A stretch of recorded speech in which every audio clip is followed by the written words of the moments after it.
संपूर्ण भारत की भूमि पर संपूर्ण विश्व में मकर संक्रांति महोत्सव मनाया जाएगा। अपने अपने घरों में रहकर लोग इस पावन उत्सव को खिचड़ी, लड्डू, तिल का गुड़ और कुछ दान, और उसमें भी सबसे मूल दान है भगवान की भक्ति का दान, अर्थात भगवान के भजन का दान, स्मरण का दान। आप दान करो, मना नहीं है, परंतु ये प्लास्टिक की चाय की चलनी और आटा छानने की चलनी और प्लास्टिक के बर्तन और ये सब चीज़ें दान करना करो, आपका मन हो तो, हमारे की तरफ से कोई मना नहीं हो, पर सबसे बड़ा दान है भगवान के भक्ति का, भजन का दान, भगवान का भजन का दान। राम नाम, कृष्ण नाम, शिव नाम।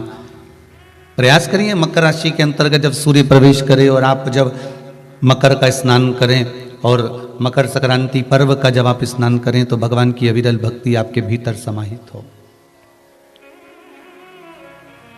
भगवान की अविरल भक्ति आपको प्राप्त हो। और इस पवित्र भक्ति के बल पर, इस पवित्र भक्ति के बल पर हम भगवान की सुंदर आनंदमय स्वरूप को धारण कर सके और जितना बन सके उतना भगवान की भक्ति में डूबने का प्रयास करें। निर्मल चित्त से, निर्मल भावों से, निर्मल मन से हम भगवान को पाने का प्रयास करें तो भगवान मिलता जरूर है। देवऋषि नारद से किसी ने पूछा कि सत्संग का लाभ कब मिलता है, कब प्राप्त होता है? देवऋषि नारद कहते हैं, एक साधारण से जीव को, साधारण से मानव को सत्संग का लाभ कब मिलता है? तो कहा जिस समय जीव के प्राण छूटते हैं और प्राण छूटने के बाद जीव जब इस आत्मा को, इस जीवात्मा को जब बंदी बनाकर लेकर जाया जाता है, तब जो तुमने सत्संग किया होता है, संकीर्तन किया होता है, नाम जाप किया होता है, जहाँ बैठकर तुमने कथा का स्मरण किया होता है, जहाँ चाहे घर में सुन रहे हो, परिवार में सुन रहे हो, कुटुंब में सुन रहे हो, मंदिर में सुन रहे हो, तीर्थ में सुन रहे हो, चाहे तुम कहीं अन्य जगह पर जाकर श्रवण कर रहे हो, चाहे घर के अंदर बैठकर कथा सुन रहे हो, तो वो तुम्हारा जो सत्संग का समय होता है, उस समय की गणना कर कर जैसा तुमने सत्संग करा होता है, जब जीवात्मा जाती है तो वो सत्संग करा हुआ तुम्हारे आगे आगे चलता है और वो समय की गणना को मानते हुए भगवत भजन करते हुए चले जाता है। ध्यान दीना, गरुड़ पुराण को एक बार उठाकर पढ़कर देखना, एक बार गरुड़ पुराण को पढ़कर देखिए।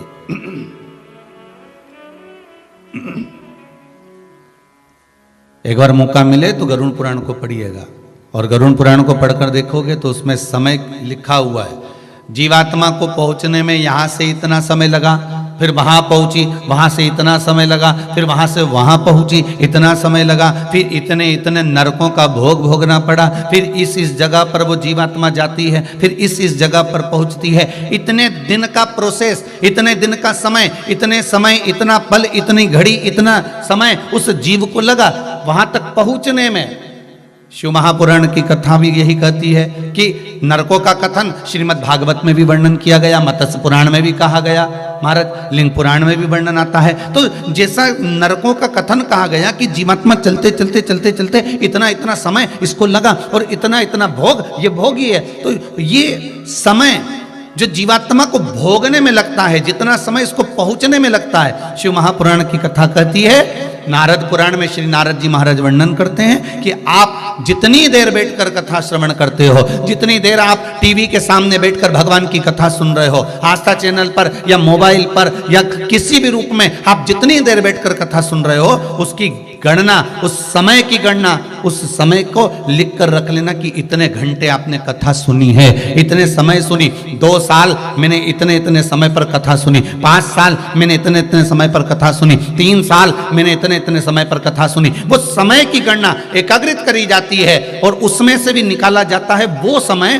कि कथा सुनने तो बैठे हो पर आपका मन कितनी देर कथा में लगा है, फिर वो निकाला जाता है। और वो निकालकर जब इस जीव को लेकर जाते हैं तब उस जीव को भोगने का जो समय होता है, बेकार कहीं नरक भोगने का समय होता है, उस नरक भोगने के समय पर जीव को कह दिया जाता है कि इसने इतने साल से कथा सुनी, उस कथा में से इतना पल, इतनी घड़ी, इतना समय इसने भगवान की सत्संग में इस मन को लगाया था, इसलिए इसको इतनी देर के लिए नरक से मुक्त कर दिया जाए और इसको सत्संग की ओर भेज दिया जाए। वहां से उठाकर उसे सत्संग की ओर भेज दो।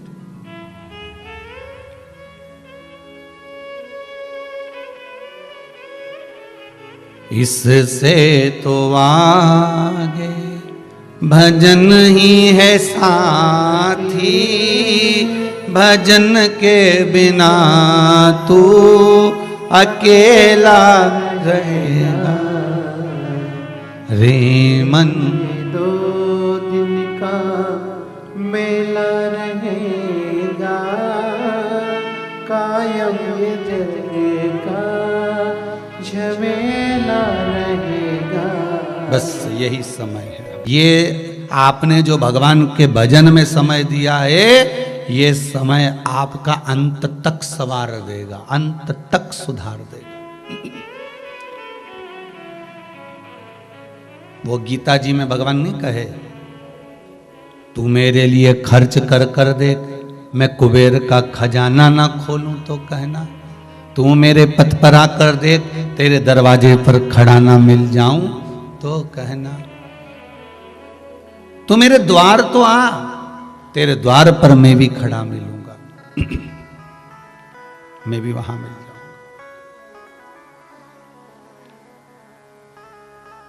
तू मेरा गुणगान तो कर,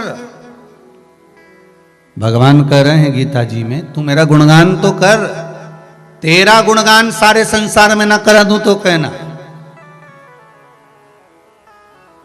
मीरा ने भगवान का गुणगान करा तो मीरा का गुणगान आज तक चल रहा है। बोलो चल रहा है कि नहीं चल रहा है? आज तक। नामदेव जी ने गुणगान करा भगवान का तो गुणगान नामदेव जी का आज तक चल रहा है। रामकृष्ण परमहंस जी ने करा, चैतन्य महाप्रभु जी ने करा, श्रीमद वल्लभाचार्य जी ने करा, श्रीमद रामानुचार्य जी महाराज ने करा।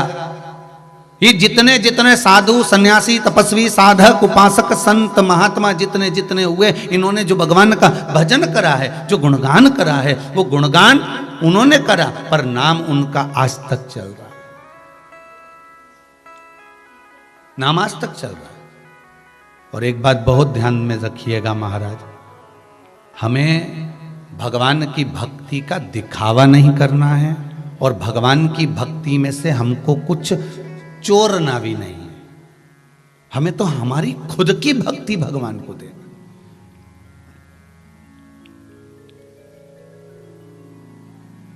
हमें स्वयं की भक्ति देना भगवान। पहले जब तक आपने शिव महापुराण की कथा नहीं सुनी थी तब तक तो आप शंकर जी के मंदिर जाते थे। बोलो जाते थे कि नहीं जाते थे?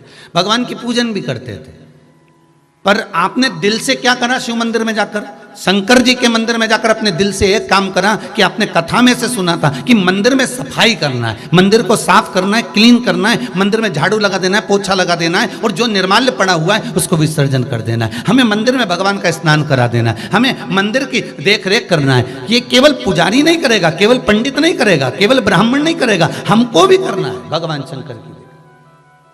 अब आपने यह जब दिल से करा, अब दिल से करना बहुत बहुत ध्यान देना महाराज।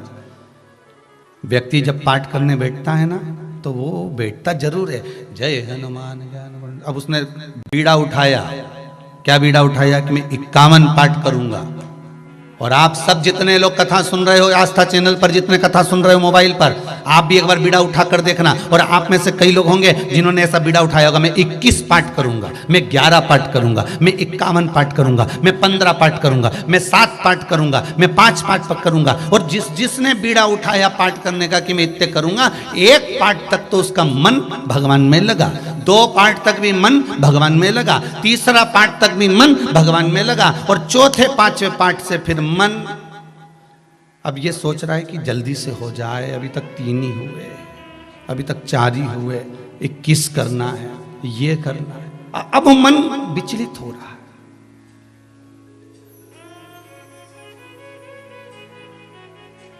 विचलित। आज एक आसन से बैठूंगा, कम से कम 51 माला करके उठूंगा। अब वो 1-2 माला तक तो मन लगा, श्री शिवाय नमस्तुभ्यम, राम नाम कृष्ण नाम शिव नाम में 1-2 माला तक तो मन टिका, पर वो 2, 3, 4 माला जैसी जैसी बढ़ती चली गई।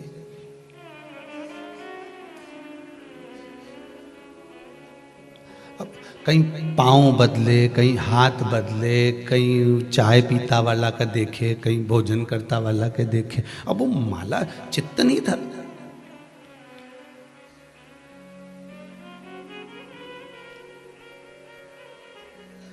हृदय कितनी देर दिया आपने भगवान को, मन कितनी देर दिया आपने भगवान को, दिल। यहां शिव पुराण की कथा कर रही है, पाठ करो मना नहीं है, आप जो पढ़ना है पढ़ो मना नहीं है, पर कुछ एक स्तुति तो अपने जीवन में ऐसी बनाओ कि तुम भगवान को अपने दिल से कहकर जाओ, दिल से कहकर जाइए, ऐसी कोई स्तुति तो बने। महाराज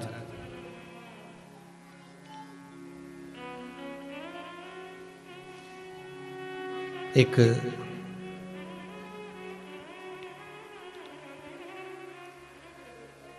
भक्त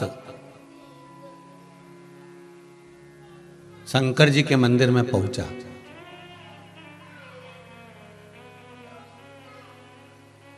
और जो भगवान के मंदिर में पहुंचा तो वहां पर पंडित जी स्तुति कर रहे थे। इसने दर्शन करा, पट खुला, और पंडित जी स्तुति कर रहे थे, शिव जी के चरण कमल में नयन मेरे अटके। आप भी बोल लो जरा एक बार, शिव जी के चरण कमल में नयन मेरे अटके। अब जो सामने खड़ा था दर्शन कर रहा था, उसके मन में आया कितनी जोरदार स्तुति है, कितना बढ़िया बोला है, अब ये स्तुति मैं अपने गांव के शंकर जी के मंदिर में करूंगा। और उसने याद कर ली, बस में बैठ गया, बस में बैठकर याद करता करता जा रहा, शिव जी के चरण कमल में नयन मेरे अटके। मंदिर गया गांव के, पंडित जी आज मैं बहुत जोरदार स्तुति सीख के आया हूं, शहर में गया था, वो शहर का जो मंदिर है ना शंकर जी का, वहां पे सुन के आया हूं, इतना जोरदार बोला है। पंडित जी ने कहा कहाँ की स्तुति है, अभी हाथ जोड़ के खड़ा हो गया, तुम भी सुना सीख लेना कि शिव जी के नयन कमल में चरण मेरे अटके। अब बोलना था कि चरण कमल में नयन अटके, और अब बोल रहा है कि नयन कमल में चरण अटके। पंडित जी सीख लो। अब पंडित जी भी लग गए हाथ जोड़ करो, ये भी लग गया, शिव जी के नयन कमल में चरण मेरे अटके।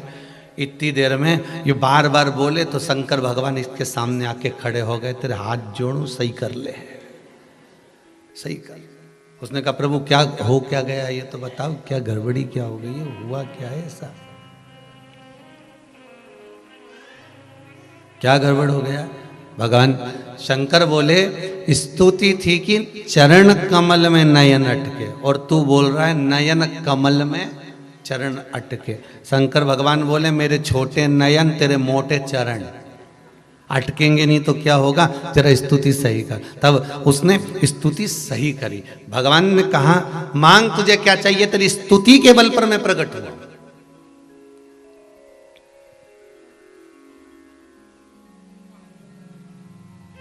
मैं तेरी स्तुति के बल पर प्रकट हूं।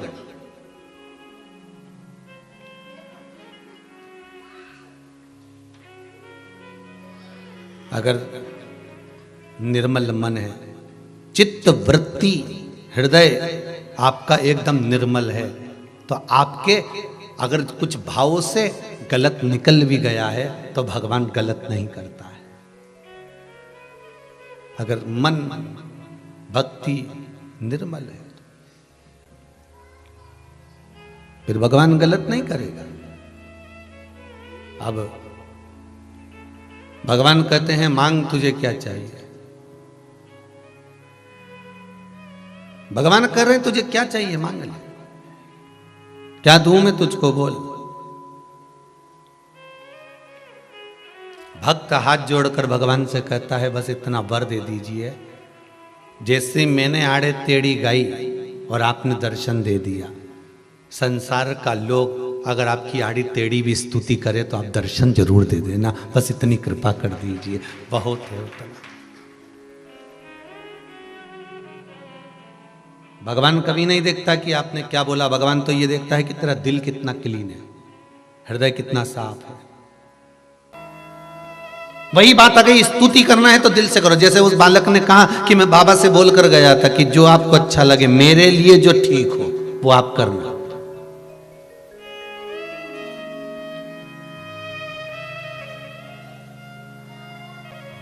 और हमारी आदत क्या होती है, एक लड़का देखकर आए लड़की के लिए, शादी के लिए, और हमने भगवान से क्या कहा, बस वो लड़का पसंद आ रहा, कुछ भी हो जाए प्रभु पर उसी के साथ शादी होना चाहिए। अब भगवान शंकर कह रहे हैं कि तेरे भाग्य में वहां मत ले, वहां शादी होगी तो दुखी रही, पर तेरे को मालूम ही नहीं ना, तू तो कह रही है कि मैं अपनी लड़की के लिए लड़का देख कर आई हूं, मैं वहां पर देख कर आई हूं। भगवान से प्रार्थना कर दी कि भगवान बस उसी के साथ में ब्याह होना चाहिए, उसी के साथ शादी होना चाहिए। भगवान पर प्रेशर पे प्रेशर, कहीं मालूम पड़े किसी से कह दिया कि तुम ऐसा करो कि उनसे शादी हो जाए, फिर किसी से कहा ऐसा कर दो कि उससे शादी हो जाए, मतलब तुम भगवान पर प्रेशर दे रहे हो। अब बार बार अगर ऊपर से प्रेशर आएगा तो भगवान शादी तो कर देगा, फिर भोग। भगवान ने कहा तेरे लिए वो संबंध ठीक नहीं है, पर तू जान करके करे तो बात दूसरी। और फिर निवेदन करूंगा, आपका मन करे कथा में सुनने के बाद आपका मन करे कि मंदिर जाना चाहिए तो जाओ। सियोर वाले महाराज का प्रेशर नहीं है कि तुम जबरदस्ती जाओ, और नहीं तो मालूम पड़े घर के लोग तुम्हें मार ठोक के मंदिर छोड़ जाए।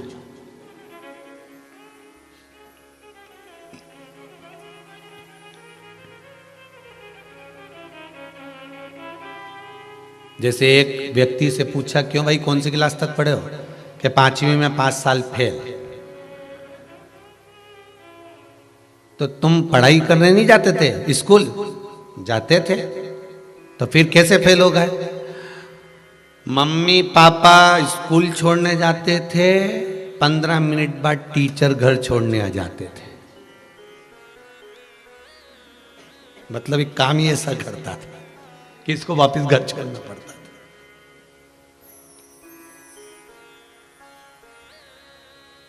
प्रेशर देकर किसी से पूजन नहीं करवाना। प्रेशर देकर कभी भगवान पर एक लोटा भी हमें पानी का नहीं चढ़वाना है।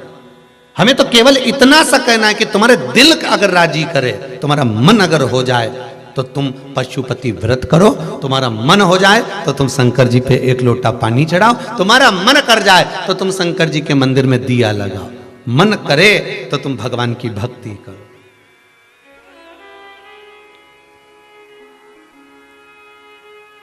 मेरा मालिक, मेरा शिव, मेरा शंभु, मेरा राम, मेरा कृष्ण, मेरा ठाकुर, मेरा द्वारका का नाथ, मेरा जगन्नाथ, अगर आप उसके उपासक हो तो आप खींचता। कल की कथा में कहा था कि आपको कहीं जाने की जरूरत नहीं, आप तो भगवान का भजन करो, कीर्तन करो, स्मरण करो, तीर्थ खुद तुमको खींचेंगे,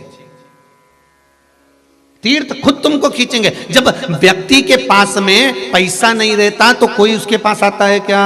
जम के बोलो जरा, नहीं आता ना? जितने आस्था पर सुन रहा है, पैसा नहीं होगा कोई नहीं आएगा। और जैसे ही तुम्हारे पास में धन बढ़ता चले जाएगा, पैसा बढ़ते चले जाएगा, गाड़ी बंगला जमीन जायदाद बढ़ते चले गए, इंसान सत्ता तुम्हारी बढ़ती चली गई, तो बढ़ती चली गई, तब मालूम पड़े कि जो पैसे वाले लोग थे ना, वो आपको अपनी ओर खींचने का प्रयास करेंगे, सम्मान देने का प्रयास करेंगे कि हाँ अब ये सम्मान के लायक हो गया। उसी तरह जब तुम्हारे भजन का बल बढ़ जाता है, सत्संग का बल बढ़ जाता है, तुम भगवान के मंदिर जाना चालू कर देते हो, तुम भगवान का भजन करना चालू कर देते हो, तो जब तुम्हारे भजन का बल बढ़ जाता है, तब तीर्थ, कुंड, सरोवर, नदी, तालाब, ये सब भगवान के स्थान आपको अपनी ओर खींचना चालू कर देते हैं कि तुम मेरी ओर आ। आपको जाने की जरूरत नहीं पड़ती, वो खुद खींच।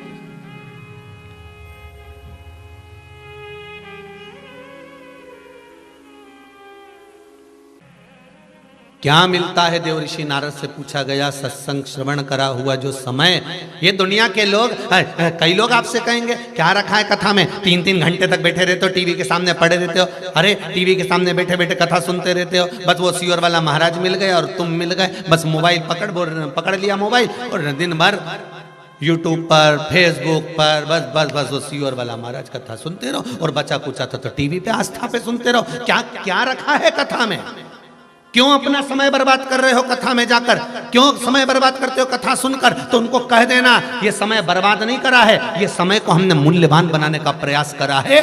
हाँ, अब उससे पूछो कि तू बोल रहा है कि कथा मत सुनो, तो हम क्या करें? वो भी बता दे, वो भी तो बताओ करना क्या है। तो क्या घर में काम करो तो करा ना, रोटी बनाई, पानी भरा, मटका मांजा और भांडा मांजा, झाड़ू लगाई, ये सब तो करा। तो क्यों और भी काम पड़ा है? ठंड पड़ रही है, सिलाई लेके बैठ जाओ, ऊन का स्वेटर। और बोल क्या करे? तो क्या स्वेटर तो घना पड़ा है मेरा बनाया हुआ, मैंने खूब बना लिया, और बोल क्या करना? तू बता दे जो करूं मैं, बोल।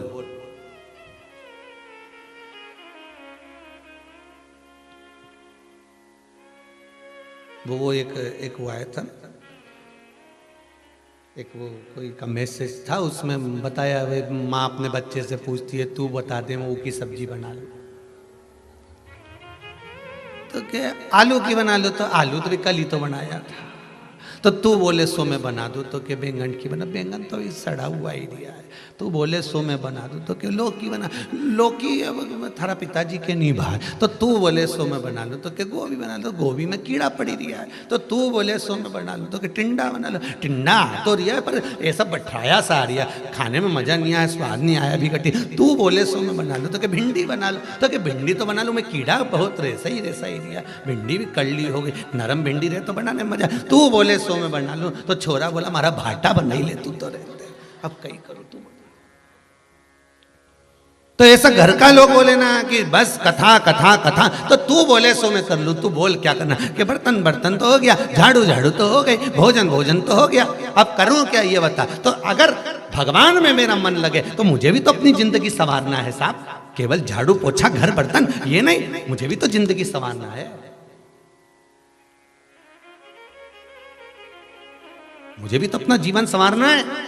करूंगी घर का सारा काम, परिवार भी संभाल लूंगी, बच्चे भी संभाल लूंगी, पर मुझे टोकना मती, मुझे रोकना मती। मीरा ने भी अपनी जिंदगी संवार ली थी, ऐसी मैं भी शंकर की भजन कर कर अपने जीवन को संवार लूं, और कुछ भी नहीं चाहिए। ये मन तुम्हारा है, ये समर्पण हमारा, बस हमारा समर्पण और मन तुम्हारा। अब दे दिया, सौंप दो भगवान।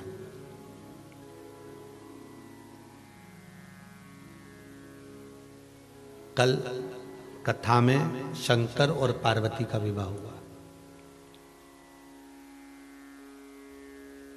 ऐसे ही हो गया क्या? पार्वती जी ने कुछ करा ही नहीं, तब साधना कितनी प्रबल करी होगी माता पार्वती ने।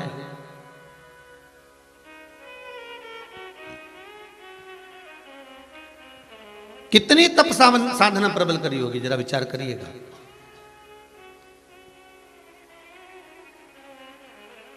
महाराज पार्वती जी की बड़ी बहन गंगा, और गंगा ने सुन लिया था देवऋषि नारद के मुख से, अगर शंकर की भक्ति पार्वती करे और वो भक्ति करे तो शंकर इसको पति के रूप में मिले, और गंगा ने भी वो भक्ति चालू कर दी थी। अब देखिए जरा, जिस कंपटीशन एग्जाम में आप बैठ रहे हैं उसमें केवल आप अकेले स्टूडेंट नहीं हैं,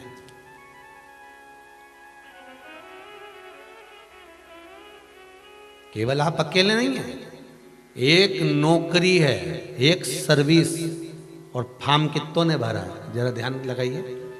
आप लोगों को तो अंदाजा होगा, एक नौकरी के लिए 2000 नौकरी के लिए 200 नौकरी के लिए 50,000 1-2 लाख फॉर्म आते हैं। एक नौकरी के लिए हजारों फॉर्म जुटते हैं महाराज जी, एक नौकरी के लिए।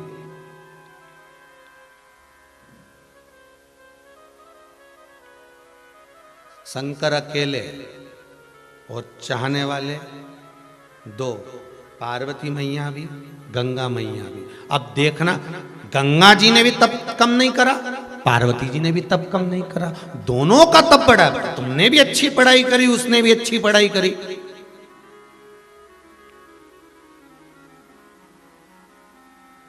तुम भी ना जाने कितनी कोचिंग करे, उसने भी ना जाने कितनी कोचिंग करी। अच्छा, कोचिंग तो एक ही टीचर के पास करी थी, पार्वती जी और गंगा जी ने। टीचर का नाम नारद जी। कोचिंग एक ही क्लास में थे, टीचर एक ही था। देवऋषि नारद ने कहा था कि अगर शंकर भगवान की आराधना करे, शिव की भक्ति करे, तो इसको पति के रूप में शंकर मिलेंगे। तो टीचर तो एक है, गंगा ने भी उन्हीं के मुख से सुना था और पार्वती ने भी उन्हीं के मुख से सुना था। बस दोनों की पढ़ाई, दोनों की विद्या, और जो जुटी दोनों पढ़ने में, जो लगी, तब साधना में ऐसी डूबी, ऐसी डूबी।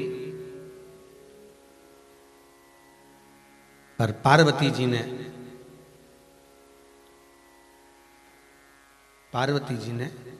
एक छोटा सा भाव प्रकट करा, अपनी सखी से कह दिया।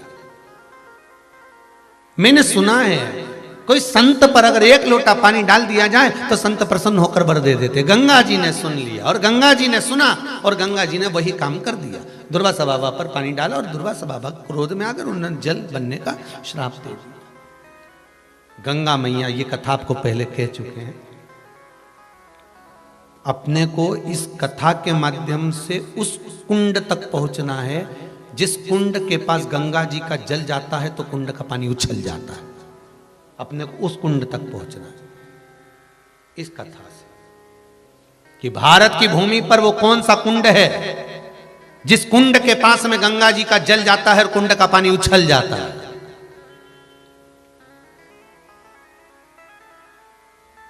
जिस कुंड के पास बड़े बड़े अक्षरों में लिखा हुआ है कि यहां गंगा का जल नहीं लाया जाए।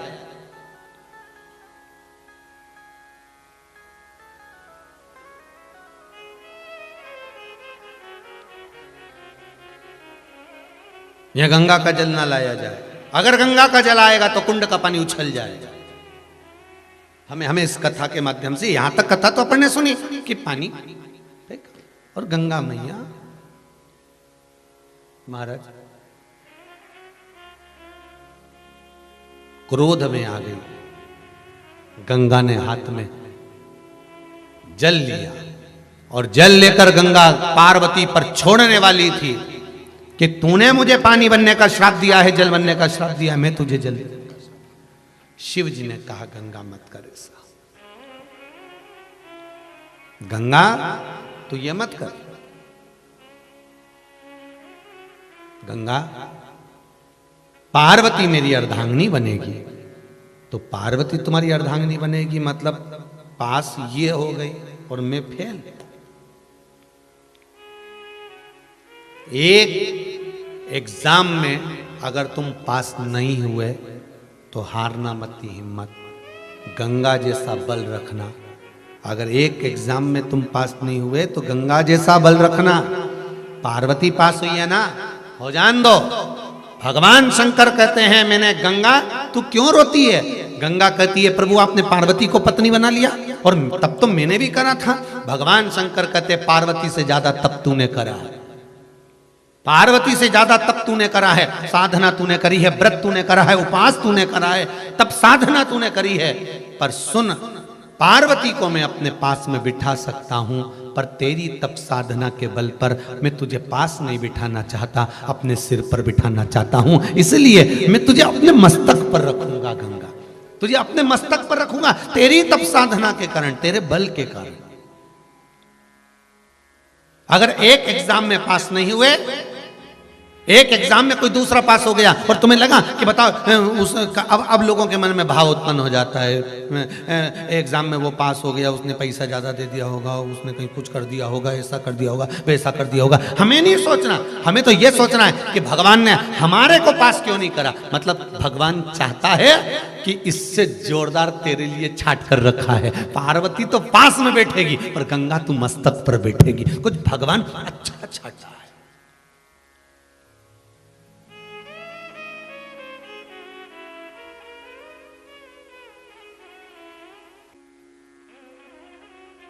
एक काम नहीं हुआ, रोने लगे।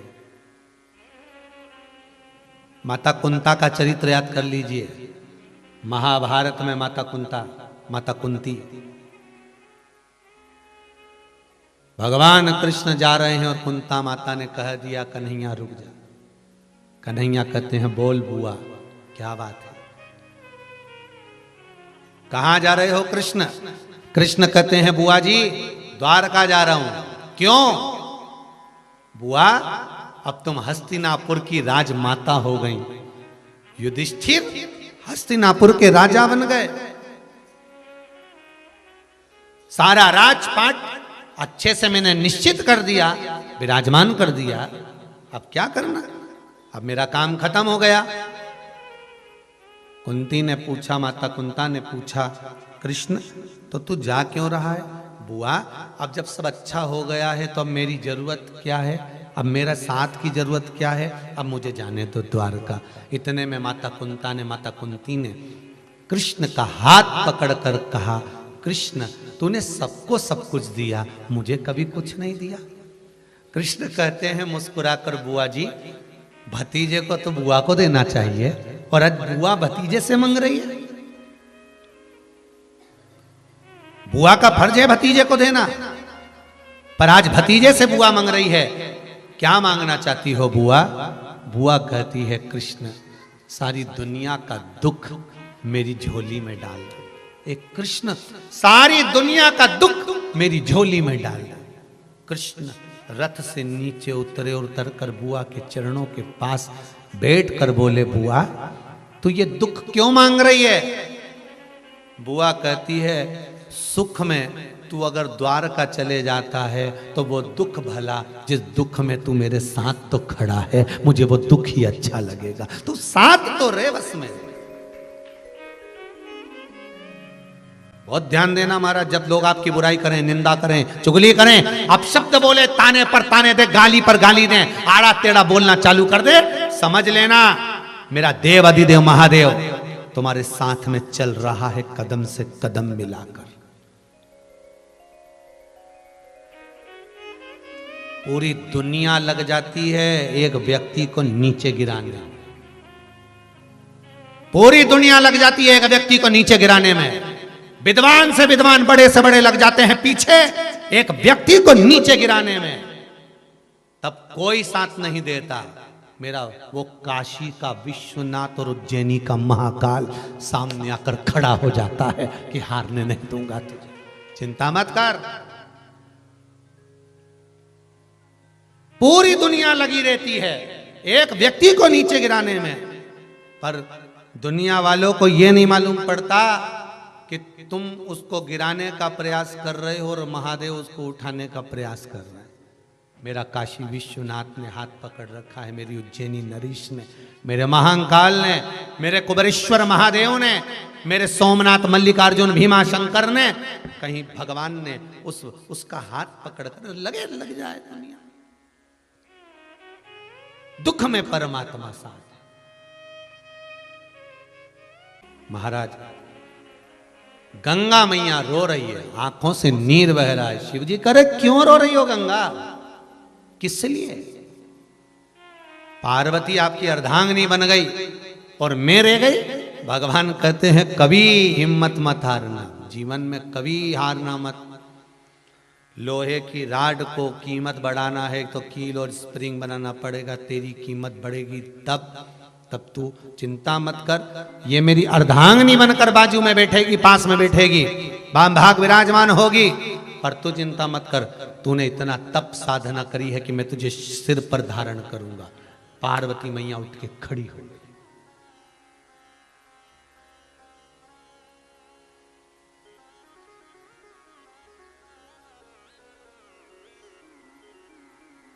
पार्वती मैया उठकर खड़ी, और जैसे ही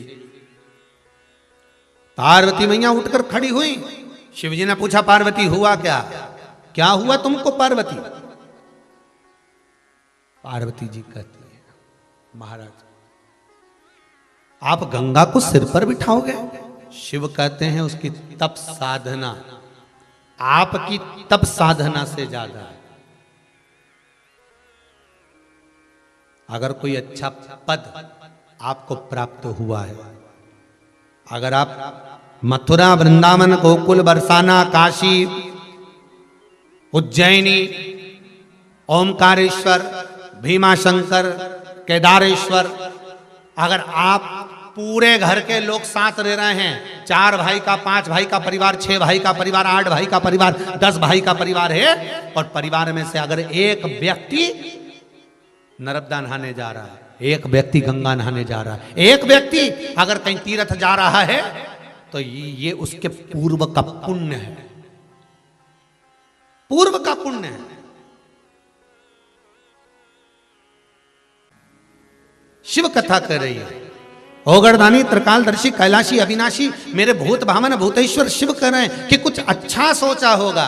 अगर पार्वती पास हो गई है, पार्वती मेरी अर्धांगिनी बन गई है, तो गंगा के लिए शिव जी ने अच्छा सोचा, और सोचा शंकर ने गंगा को अपने मस्तक पर रखा। गंगा कहती है बाबा शिव से, भोलेनाथ मैं आपके मस्तक पर रहूंगी, पर कुछ चाहती हूं, क्या मांग ले।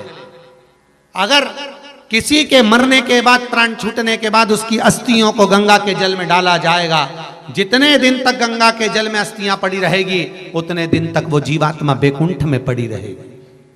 शिवजी ने कहा कहीं का पापी हो तो गंगा के बस बर तो वही है, पापी हो तो भी अगर गंगा के जल में अस्थियां गई है तो उसको मुक्ति मिलना चाहिए।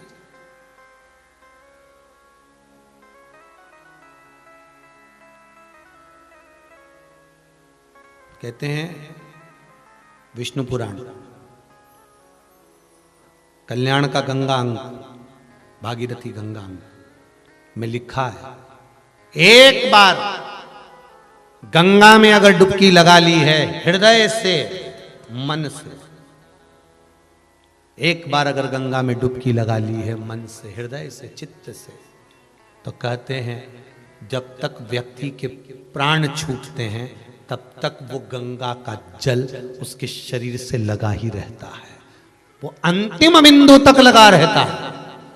मरने के बाद घर के लोग लोटा में भर के ले जाएं, खास खास अस्थियों को, कोई पूरी तो अस्थि ले ही नहीं जा सकती, इतनी सारी कौन ले जाए, तो वो अम्मा के दांत, उंगली, एक आध खोपड़िया, ऐसी 4, 6, 8 अस्थियां ढूंढ के झोली में भर के फिर लेके जाए गंगा। उससे अच्छा है पूरी अस्थि ले जाओ,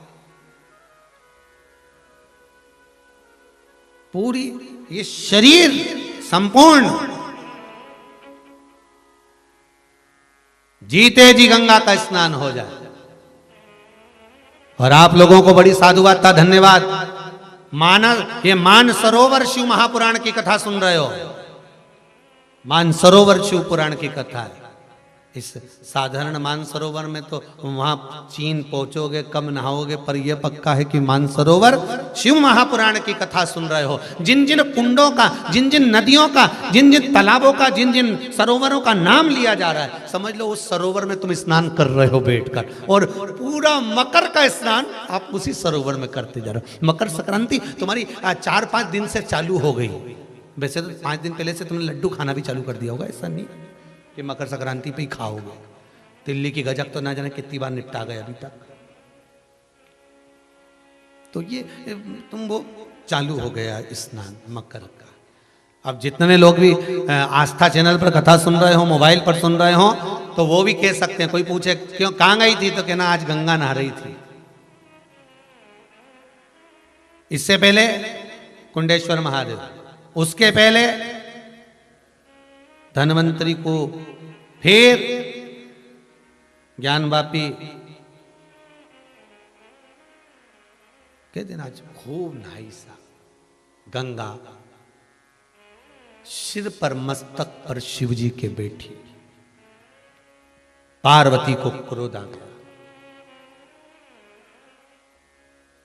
क्रोध आया और पार्वती मैया क्रोध में आकर आंख से अश्रु गिराती हुई फिर तप में लीन हो, फिर तप साधना करने लगी। अब जैसे ही तप साधना में डूबी, जैसी तप साधना में डूबती हैं, हिमालय बाबा का आगमन हुआ। हिमालय राज जी आए। हिमालय राज ने आकर कहा बेटी चलो घर चलो, मैं वचन देता हूं आपका विवाह मैं शिवजी से करा दूंगा, चलो मेरे साथ घर चलिए।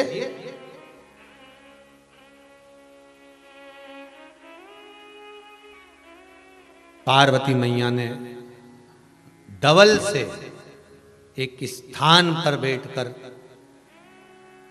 जब तप किया, पार्वती के उस तप करने से शरीर से बिंदु प्रकट हुआ।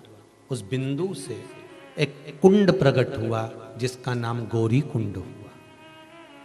कौन सा कुंड है? गौरी कुंड।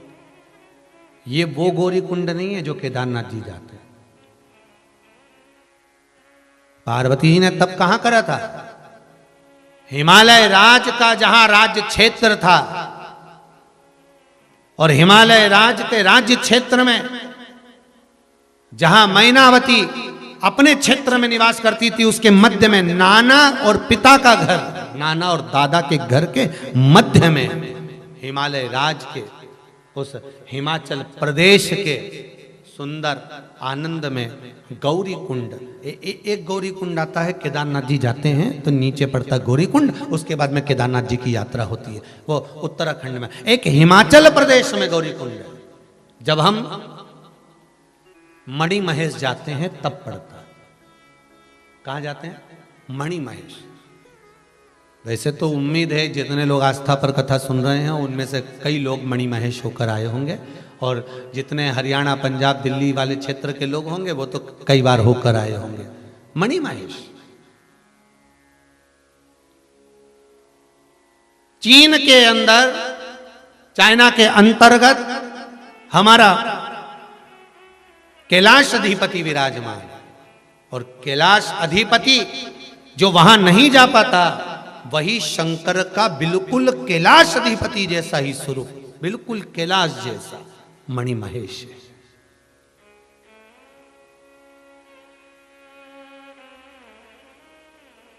जहां पर भगवान शंकर ने पार्वती जी को और गंगा को समझाया है। देखो पार्वती मैया और गंगा जी को जहां पर भगवान शिव प्रकट होकर समझा रहे हैं कि मैंने तुम्हें वर दिया कि तुम मेरे बाजू में विराजमान होगी, तुम मेरी अर्धांगिनी बनोगी, और गंगा तुम मेरे मस्तक पर, जहां दोनों को समझाया गया पर एक रुष्ट हो गई, वो पार्वती पापिस तप करने बैठे, वो गौरी कुंड है।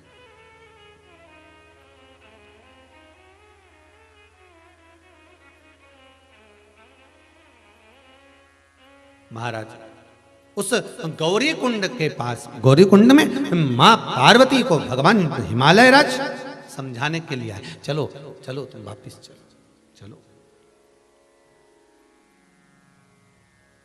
एक गौरी कुंड वहां भी है केदारनाथ जी के पास, उसका भी महत्व है महाराज।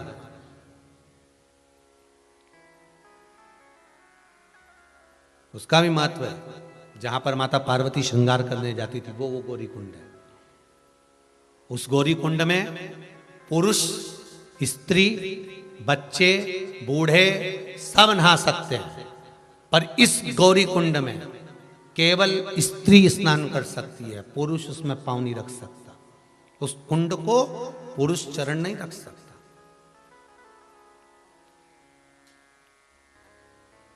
जो मणि महेश के पास में गौरी कुंड है, जहां से मणि महेश मात्र 1 किलोमीटर 6 किलोमीटर की दूरी पर 1 या 5 किलोमीटर के अंतर्गत मणि महेश रह जाते होंगे वहां से, ज्यादा से ज्यादा। शास्त्रों में तो कुछ दूरी लिखी है, कुछ दूरी, तो अपन ये मान के चलो कि कुछ दूरी में ज्यादा से ज्यादा 4 किलोमीटर 2 किलोमीटर 5 किलोमीटर 1 किलोमीटर होगा। अब उसको अगर कहीं देखेंगे, उस पर सर्च करेंगे, क्या बोलते हैं उसको, नेट पे, तो पता करेंगे कि ये गौरी कुंड कहाँ और गौरी कुंड से मणि महेश कितनी दूर, तो वो निकालेंगे बाद में, सोचेंगे। पर पुराणों के अनुसार गौरी कुंड से कुछ दूरी पर मणि महेश, अर्थात भगवान शिव उनको समझा रहे, हिमालय राय लेकर गया। पार्वती जी को मां क्रोध आया गंगा को देखकर, इसलिए आज भी इस गौरी कुंड पर बड़े बड़े बोर्ड लगे हैं कि गंगा का जल लेकर पास मत आना। आज भी अगर कोई भूल से भी गंगा का जल लेकर आ जाता है तो उस कुंड का पानी अपने आप उछलने लगता है, आज भी उछल। अब क्या हुआ कि कई लोगों का नियम है कि भाई कोई गया है, हरिद्वार गया या कहीं गया, तो कई लोग साथ में गंगा जल भर के ले जाते हैं, तो उनके लिए मणि महेश जाने के लिए रास्ता अलग से कर देते हैं। कई दूरों से, कम से कम 2-2, 4-4, 5-5 किलोमीटर दूरी से एक रास्ता अलग से निकाल दिया जाता है कि आप मणि महेश दर्शन करने जाओ, गंगा जल लेकर जाओ, मना नहीं, पर गौरी कुंड के पास में नहीं आओगे, क्योंकि ये गौरी कुंड, इस गौरी कुंड के पास जल आया गंगा का, और गंगा का जल आते ही ये उछल पड़ेगा, पार्वती का क्रोध उछल जाएगा।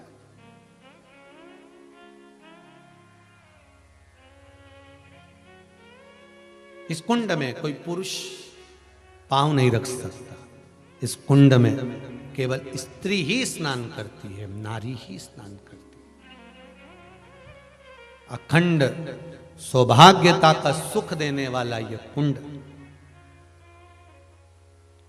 मणि महेश की साक्षी में गंगा और पार्वती का आनंद सुख प्रदान करता है। कहते हैं जो आप लोग कभी मौका मिले, जब लोग आप लोग अपना अपना ये कहीं कहीं जाते हो ना, क्या बहुत टूर बनाते हो घूमने फिरने का, तो हम तो आप लोगों से कहेंगे ये फालतू फालतू जगह जाते रहते हो, गोवा फुआ क्या रखा माँ, जबरदस्ती घूमने के लिए अड़चड़ी जगह जाओ तो ऐसी जगह जाओ जहां शास्त्र वर्णन कर रहा है, जहां देखने लायक दर्शनीय आनंद सुख चीजें हो, जहां मेरा महादेव विराजमान हो, देव अधिदेव महादेव जहां विराजमान हो, जहां शिव ने कुछ लीला करी हो, ऐसी भूमि पर जाओ। ऐसी भूमि पर जब जाएंगे तो हमको जो आनंद की अनुभूति होगी, तेज मिलेगा, आनंद मिलेगा, वो हमारे जीवन को संवार देगा, हमारी ग्रहदशा को सुधार देगा। और मालूम पड़े ऐसी फालतू जगह चले जाओ तो और ग्रहदशा बेकार हो जाए तुम्हारी। अच्छे खासे थे, लौट के आए तो ग्रहदशा ही बिगड़ गई। क्या करें ऐसी जगह जाकर। महाराज भगवान शिव की कथा कर रही है, महाराज शिव के द्वार, भगवान शंकर की चौखट पर, भगवान शिव के दरवाजे पर, तो यहाँ गौरी कुंड, एक गौरी कुंड या तो भगवान शिव के सम्मुख में भगवान पार्वती मैया तप साधना में डूबी, हिमालय राज आए, उनको लेकर चले गए। मैनावती ने पूछा कहाँ गई थी गौरा, हम तुम्हें ढूंढ ढूंढ परेशान हो गए। माँ से शब्द कहे, सब कुछ बता दिया माता को। बहुत ध्यान दीजिए महाराज, मेरा बेटा और बेटी से निवेदन है, अपने हृदय में क्या चल रहा है अपने माता पिता से कभी मत छुपाओ, बता दो।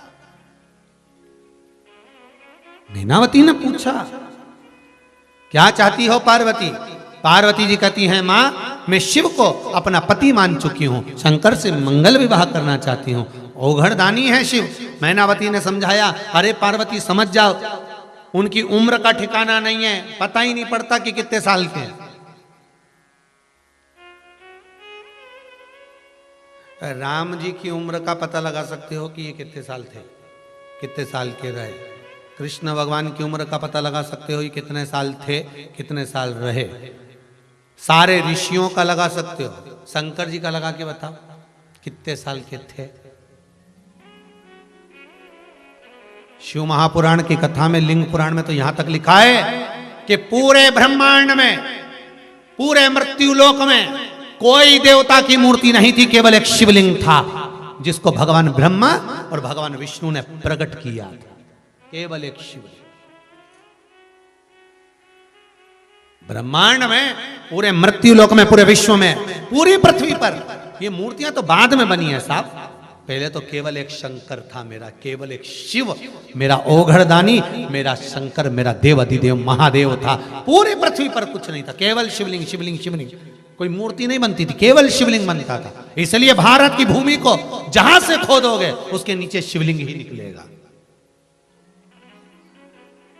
आप खोद कर देखिए, पूरी भारत की भूमि पर जहां जहां खुदाई करोगे वहां शंकर निकलेगा, शिव निकलेगा ही, शंकर का शिवलिंग मिलेगा ही, क्योंकि कुछ था ही नहीं, केवल शिव था। शिव के सिवा कुछ नहीं। शंभु शरणे पड़ी मांगू घड़ी रे घड़ी, दुख दया करी ने दर्शन, शिव ही मिलने वाला, कोई दूसरा नहीं मिल सकता।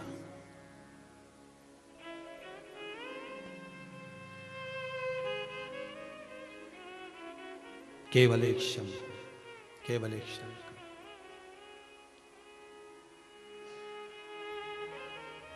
मुझे तेरा ही सहारा काफी है, भोलेनाथ सहारा काफी। कोई दूसरा सहारा मिले ना मिले, मुझे शिव का सहारा।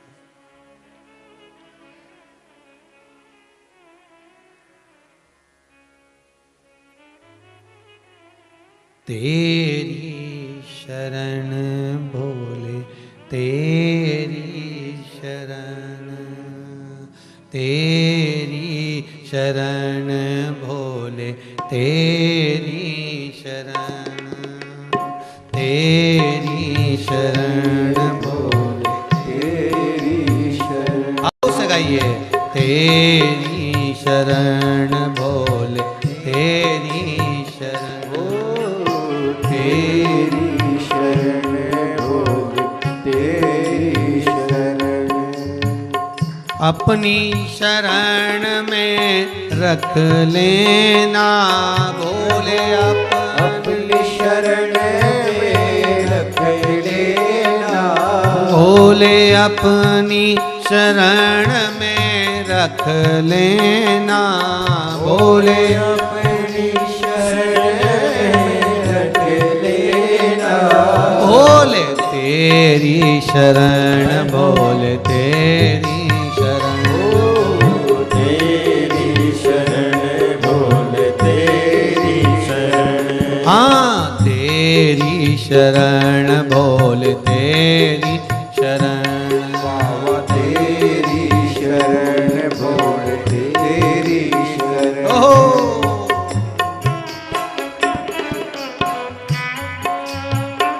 जय हो।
मुझे अपना जान के रख लेना,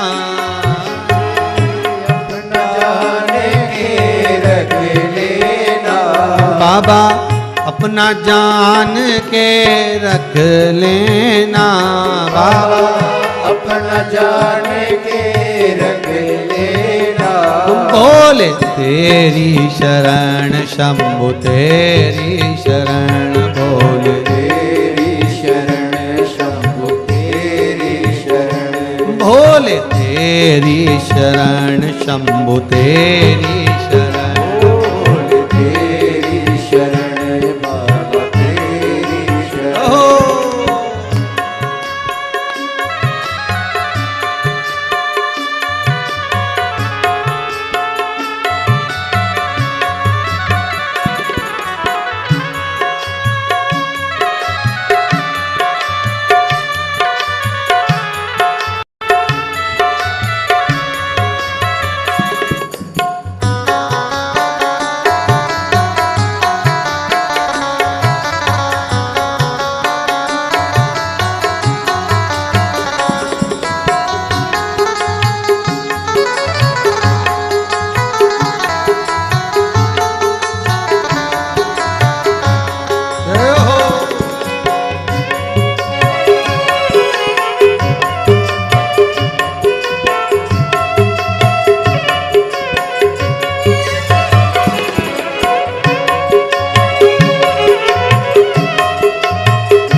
अपने चरण में रख लेना भोले अपने चरण में रख लेना। ओ बाबा अपने चरण में रख लेना बाबा अपने चरण में रख लेना। बोले तेरी शरण बोले तेरी शरण बोले तेरी शरण बाबा तेरी शरण। बोले तेरी शरण शंभु तेरी शरण बोले तेरी शरण शंभु तेरी शरण बोले तेरी शरण शंभु तेरी शरण बोले तेरी शरण बोले तेरी शरण। बोले तेरी शरण शंभु तेरी शरण बोले बोले तेरी शरण शंभु तेरी शरण बोले तेरी शरण शंभु तेरी शरण बोले भगवान शिव के चरणारविंद का रस हिमालय राज लेकर गए। पार्वती मैया से पूछ रही है मैनावती कहाँ विवाह करने का तूने मन में ठाना है। हरि पार्वती तुझे मालूम नहीं शिव की क्या दशा, कहाँ घर कहाँ बार कहाँ रहना कहाँ। हरि शिव तो ठहरे कैलाशी हरि गोरा पछताओ और बूढ़े जोगी के संग में तुम कैसे रह पाओ। अरे उसको कहाँ तुम जान सकती हो, उसकी उम्र का ठिकाना नहीं है। तो इतने में पार्वती जी बोली फिर आप कैसे कह सकती हो कि बूढ़ा है। आप क्या कह सकती हो कि बूढ़े हैं जब आपको ही नहीं मालूम कि उम्र कितनी है, तो कैसे कह दिया आपने। मैनावती बोली मेरी पूरी उम्र निकल गई पर आज तक मालूम नहीं पड़ा कि ये शंकर जी की उम्र कितनी। मैंने अपने पिताजी से पूछा था। अब मैनावती के पिताजी कौन, पित्र, पितरों की 3 लड़कियां थी, मैना, धन्या और कला। सनकादि ऋषि सनत कुमार निकल कर जा रहे थे, एक जगह पर बैठकर तप साधना करे। वहीं से ये पितरों की 3 लड़कियां मैना, धन्या, कला, ये तीनों निकल के जा रही थी। और जाते जाते इनका जो लहंगा था उसमें झामर झुमका लगा हुआ था, वो झामर झुमका इनके जंघा से संतों की जंघा से पांव से टकरा गया तो उससे छिला गया। सनत कुमार को क्रोध आ गया। उन्होंने उठकर कह दिया, तुम पितरों की बेटियां, तुम में नम्रता होना चाहिए, प्रेम होना चाहिए, वात्सल्यता होना चाहिए, करुणता होना चाहिए, और तुमने हमको घाव दिया।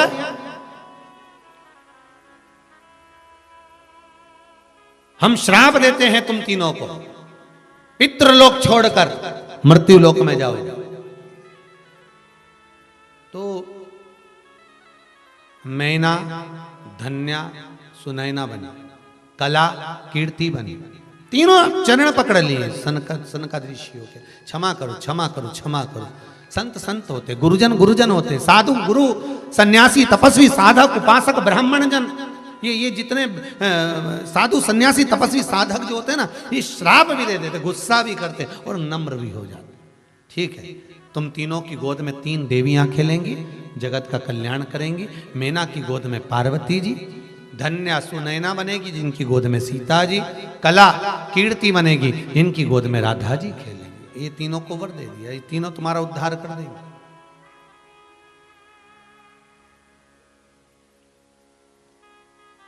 इसीलिए शायद कहते हैं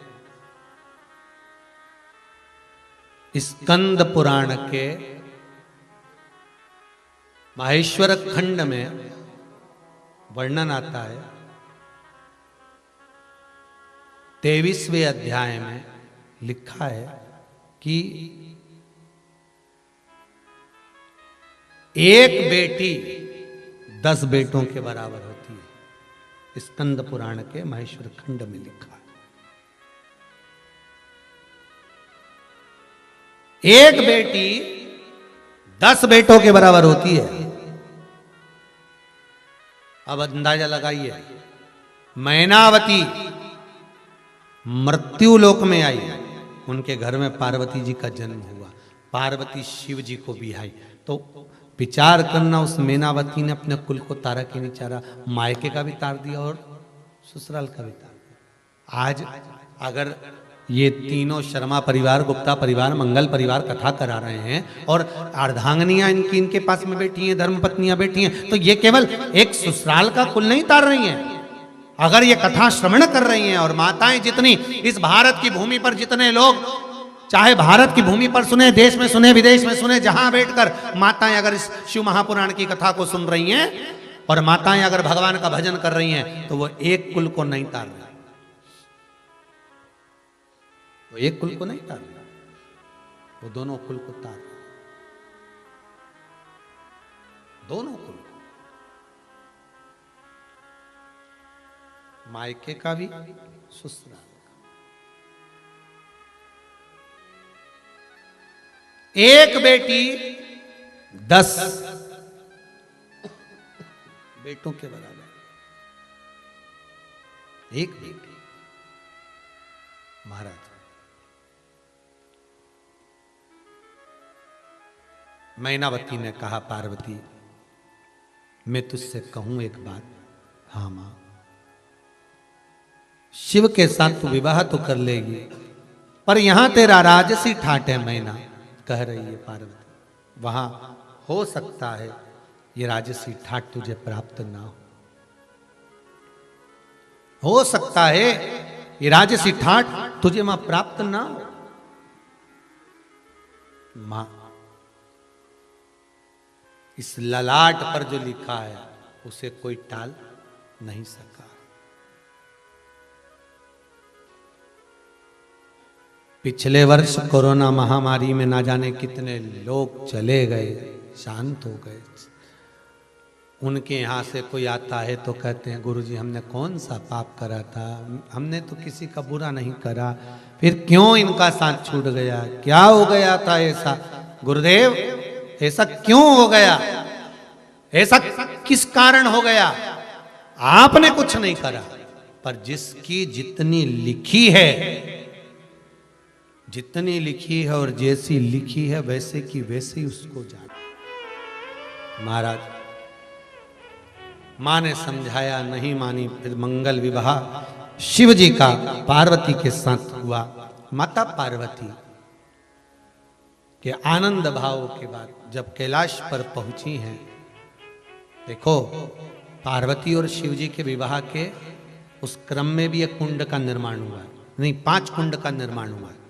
वो कथा भी बड़ी विस्तार से है, उस कथा को कल लेंगे। और कल मकर संक्रांति का भाव भी रहेगा, श्रवण करेंगे तिल्ली की महत्वता और उस तिल के साथ में दान की महत्वता। और बाबा ने कृपा करी है, विश्वनाथ शंभू ने आपको भी इस पावन मकर संक्रांति के अवसर पर शिव महापुराण की कथा श्रवण कर रहे हो। खूब दोनों हाथों से दान पुण्य संकीर्तन भजन कीर्तन करो, जिससे बाबा आपको हर तरह से बचा कर रखे जीवन में और सुख का अनुभव कराए। माता पार्वती के तन के उपटन से एक पुतला बनाया, उस पुतले से श्री गणेश जी महाराज का निर्माण किया है। श्री गणेश जी महाराज प्रकट होते हैं, श्री गणेश जी महाराज पधार रहे हैं। जोरदार ताली बजाकर श्री गणेश जी महाराज का स्वागत कर